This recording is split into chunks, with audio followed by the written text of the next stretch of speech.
Et Firmin Eric Mbadinga m'a rejoint en plateau pour le Focus provincial. Bonsoir Firmin, bienvenue. Bonsoir. Alors on commence donc à Port-Gentil, dans le Goué maritime à l'ouest du Gabon. Et vous me faites dire que la société Sogatra est désormais opérationnelle dans la localité. C'est exact, Tatiana, et pour le lancement de ces activités dans la capitale économique du Gabon, l'ensemble du collège de responsables de Port-Gentil était mobilisé pour cet événement. La série de bus va permettre aux populations de cette partie du Gabon de se déplacer pour de plus longues distances, mais à moindre coût. Suivant ce reportage. Désormais acté, cette poignée de main de bienvenue du préfet du département de Benjé au nom du gouvernement de province empêché en fait foi. Rose Lipenda Kumba, la première chef de délégation provinciale de la Sogatra, accueillie également par le maire de Port-Gentil, Bernard Aperano, a promis faciliter la tâche à cette mère de 2 enfants titulaire d'un master en marketing et vente. L'édile de la ville du pétrole, tout comme le préfet, dit être ravi d'une telle décision de la direction générale, en plus de l'arrivée des bus. Merci. Et merci. Et ça nous rassure quand on nous dit que ce n'est qu'une première partie et le reste va suivre. On dit Dieu merci.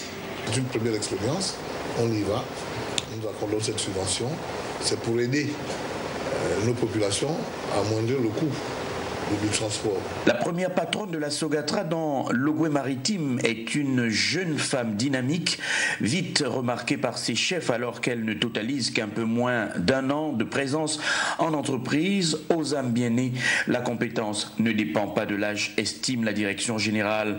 Et pour respecter le quota des femmes aux postes de responsabilité initiés par le chef Ali Bongo Ondimba, il était juste qu'en plus du mérite, Rose Lipenda Kumba anime la première représentation de la Sogatra à l'intérieur du pays, confie Alain Djoubi Osami, le directeur général. Sogatra s'implante, mais Sogatra aide également les autorités à résoudre le problème de chômage au niveau de la ville de Port-Gentil. Il faut savoir qu'un bus en circulation, c'est 3 conducteurs par bus. Nous avons amené un parce que ceux-là, ils connaissent la machine. Ce sont eux qui vont former les autres qu'on va prendre localement. Donc, il y a 10 places de conducteurs, mais des compatriotes que nous prendrons à Port-Gentil. Et pour sceller ce partenariat, l'équipe de Bernard Aperano a gracieusement offert non seulement le siège de l'agence sise à la place de la foire, mais également l'espace du garage municipal pour parquer et entretenir les bus. La transformation de la ville du pétrole impulsée par l'équipe municipale actuelle est donc assurément en marche.